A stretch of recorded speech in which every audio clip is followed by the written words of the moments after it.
ចូលមកកាន់រមាំងទី8នៃវិញ្ញាសាទី1មាន2សំណួរករកចំនួនពិត k និង t ដែល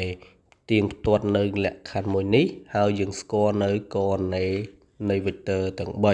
3ដើម្បីធ្វើវាយើងនឹងយកវេគ្ទ័រទាំង3ចំនួនចូលនៅកន្លែងផ្ទៀងផ្ទាត់នេះដោយយើងដឹងថាវេគ្ទ័រ c ស្មើទៅនឹង k នៃវេគ្ទ័រ a បូកឲ្យ t នៃវេគ្ទ័រ b វេគ្ទ័រ c មានកណន័យ8ដល់17 k វេគ្ទ័រ a មានកណន័យដល់2 3បូកឲ្យ t វេគ្ទ័រ b មានកណន័យ1ដល់4យើងផលិត k ចូលបានដល់ 2k 3k បូកឲ្យ t ដល់ 4t យើងទាញកណន័យត្រូវគ្នាគឺ x ទាញស្មើ x ហើយ y ទាញស្មើ y ដោយដក 2k បូកជាមួយនឹង t វាត្រូវស្មើជាមួយនឹង8និង 3k ដក 4t ស្មើនឹងដក17បន្ទាប់មកយើងធ្វើការដោះស្រាយនៅប្រព័ន្ធសមីការមួយនឹងដែលយើងតាំងនៅសមីការទី1និងសមីការទី2តាមរយៈសមីការទី1ដក 2k បូក t ស្មើ8យើងទាញរក t ស្មើនឹង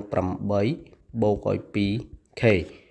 យើងយកវាទៅជំនួសនៅក្នុងសមីការទី2គឺបាន 3k ដក 4t យើងប្ដូរទៅជា8បូកឲ្យ 2k ស្មើដល់17យើងពលៀតដក4ចូលដក4គុណឲ្យ8បានដក32ដក4គុណឲ្យ 2k បានដក 8k ស្មើដល់17យើងរុញអញ្ញត្តិដោយអញ្ញត្តិលេខដោយលេខគឺបាន 3k ដក 8k ស្មើដល់17ដក32រុញមកអង្គខាងស្ដាំបានបូក32បង្រួមលទ្ធផល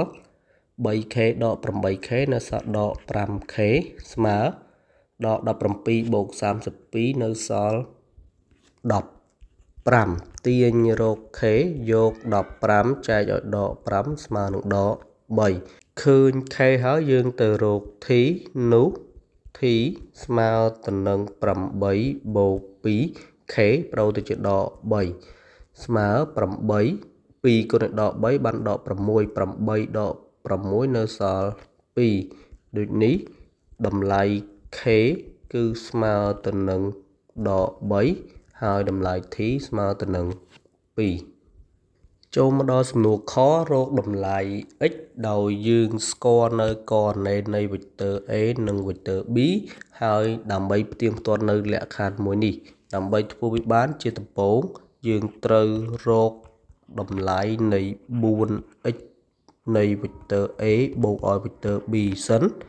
ដោយបាន 4x វេគ្ទ័រ a យើងបដូរទៅជា2 1ហើយបូកវេគ្ទ័រ b គឺដក1 2យើងពលៀត 4x ចូលបាន 8x ហើយនឹង 4x បូកឲ្យដក1 2កូអរ៉ាណេបូកកូអរ៉ាណេគឺយើងយកអាប់ស៊ីសបូកជាមួយនឹងអាប់ស៊ីសហើយអរ៉ាណេបូកជាមួយនឹងអរ៉ាណេ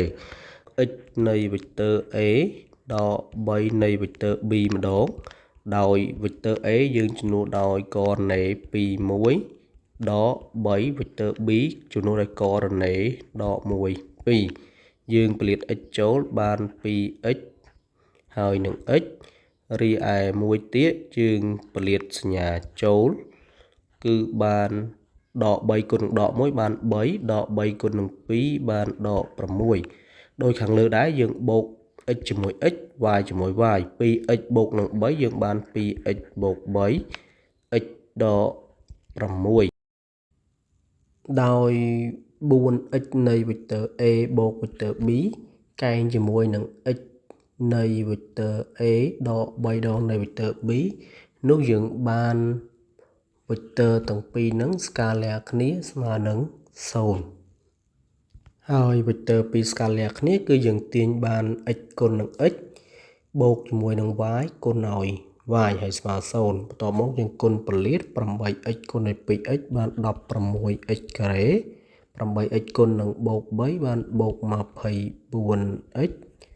ដក1គុណនឹង 2x បានដក 2x ដក1គុណនឹង 3បានដក 3 4x គុណឲ្យ x បាន 4x ការ៉េ 4x គុណឲ្យដក 6បានដក 24x 2គុណនឹង x បាន 2x 2គុណនឹងដក 6បានដក 12ស្មើ0យើងបង្រួមលទ្ធផល 16x ការ៉េបូកជាមួយនឹង 4x ការ៉េបាន 20x ការ៉េដក 24x និងបូក 24x នេះ0ដក 2x បូក 2x 0ដក 3និងដក 12បានដក 15ស្មើ0យើងរុញដក 15ទៅអង្គទី2យើងបាន 20x ការ៉េស្មើ 15ទាញរក x ការ៉េស្មើ 15 លើ 20យើងសម្រួល5ចោលបាន3នៅលើ4ចុងក្រោយទាញរក x ស្មើទៅនឹងបូកដកឬការ៉េនៃ3លើ4យើងផ្ដាច់រាឌីកាល់បានបូកដកឬ3លើ2ដូចនេះតម្លៃ x គឺស្មើទៅនឹងបូកដកឬ3លើ2